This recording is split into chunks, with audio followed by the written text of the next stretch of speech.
The classes menu item is a new feature in Zunia, and it's enabled the decoupling of the class from the given timetable period, giving teachers much greater flexibility. So they're going to be able to view all of their current classes, but also it enables teachers now to plan for future classes separate to the academic period or timetable period they're eventually going to be allocated to. So much greater flexibility. So let's have a look. I've come to the classes menu. You can see all of the classes. I'm selecting Year 9 Science. And now I can see all of my students. So now from this one page, I can take my class's attendance. So here it is. Here's my class. I can identify and mark them all present for the moment. Come back, and now I've got instant access to my marks book. So this is the new marks book that's been developed.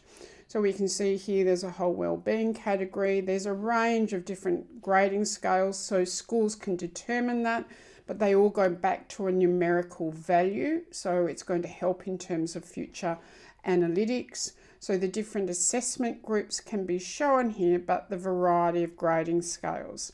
And from this one page, I can now filter down and look at other marks books. So I don't even have to leave this screen.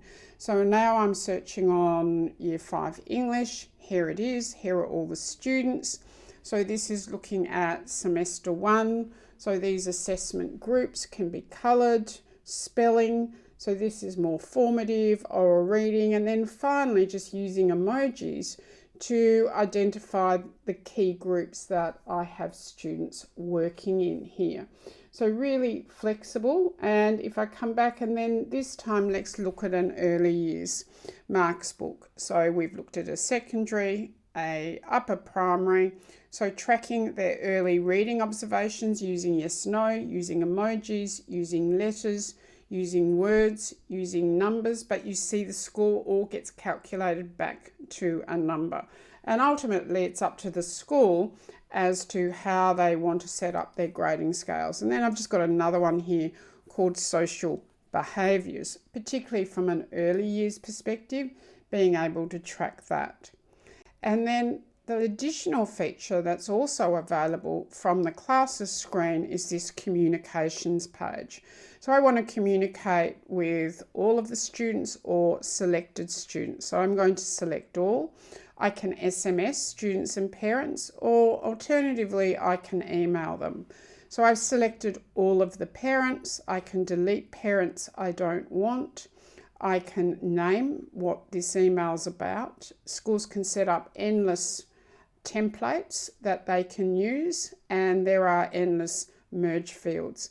Then I can preview, check that that's correct, mark it as an external email, and click send. And that will end up in the correspondence component within the relevant profile. Thank you.